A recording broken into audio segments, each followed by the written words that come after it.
बोलो कृष्ण कन्हैया लाल की जय हो। 10वें अध्याय का महात्म्य। श्री नारायण जी बोले, हे लक्ष्मी जी, अब 10वें अध्याय का महात्म्य कहता हूँ, तू श्रवण कर। बनारस नगर में एक धीरज नाम का ब्राह्मण रहता था। एक दिन शिवजी के एक गण ने उस ब्राह्मण को मरा हुआ पड़ा देखा और फिर शिवजी से जाकर कहा, हे स्वामिन, इसने कौन सा पुण्य किया है जिससे भली जगह मृत्यु पाई है। इसको चारों बातें भली आ बनी हैं। एक बनारस क्षेत्र, गंगा जी का स्नान, संतों तथा काशी विश्वनाथ जी का दर्शन, अन्न का छोड़ना, एकादशी का दिन। हे स्वामिन, इसने ऐसा कौन सा पुण्य किया था जिससे इसको यह गति प्राप्त हुई। शिवजी बोले, हे गण, एक दिन यह ब्राह्मण विश्वेश्वर महादेव जी के दर्शन को जा रहा था।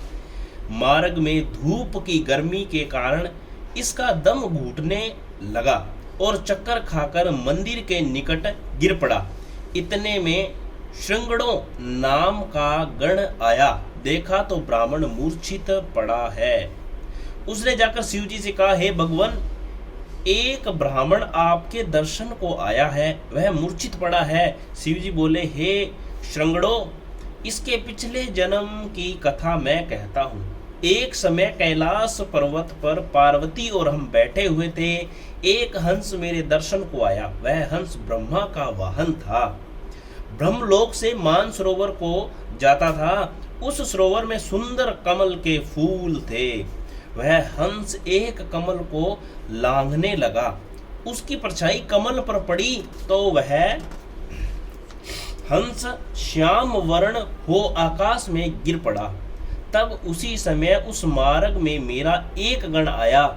हंस को गिरा देख गण ने कहा, हे स्वामी, वह हंस आपके दर्शन को आया था, सो श्याम वर्ण होकर गिर पड़ा। गण मेरी आज्ञा से हंस को ले आया। मैंने पूछा, हे हंस, तू श्याम वर्ण क्यों हुआ।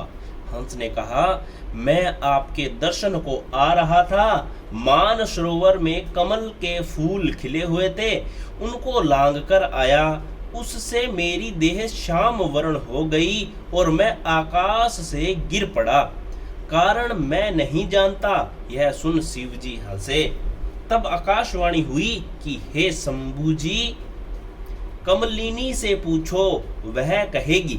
कमलिनी ने कहा, मतलब पार्वती ने कहा, मैं पूर्व जन्म में पद्मावती नामक अप्सरा थी। उस समय एक ब्राह्मण गंगा किनारे स्नान कर गीता जी के 10वें अध्याय का पाठ किया करता था। एक दिन इंद्र का सिंहासन हिला। तब इंद्र ने मुझे आज्ञा दी कि तू जाकर उस ब्राह्मण की तपस्या भंग कर। आज्ञा पाकर मैं उस विप्र के पास गई।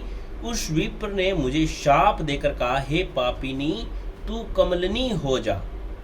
सॉरी, कमलिनी पार्वती जी नहीं है यहाँ पर। उसी समय मैं कमलिनी हो गई। तभी से मैं गीता जी के 10वें अध्याय का पाठ करती हूँ। उसी से मेरा यह तेज है कि मुझको लांघने वाला काला होकर अचेत हो जाता है। हंस ने पूछा कि मेरा यह श्याम वर्ण कैसे श्वेत होवे और तू इस कमल देह से छूटकर कैसी देव देही पावे। तब कमलिनी बोली, मतलब जो कमल मिला था ना, वो है कमलिनी। जब कमलिनी बोली, जब कोई गीता जी के 10वें अध्याय का पाठ सुनाएगा तब उद्धार होगा। तब एक ब्राह्मण ने सरोवर में स्नान कर गीता जी के 10वें अध्याय का पाठ किया और उसे हंस और कमलिनी ने सुना। तब उनका उद्धार हुआ। बोलो गीता मैया की जय हो। भूल चूक गलती माफ करो गीता मैया, आपकी सदा ही जय हो। कृष्ण कन्हैया लाल की सदा ही जय हो, जय हो। भूल चूक गलती माफ करो दीन बंधु।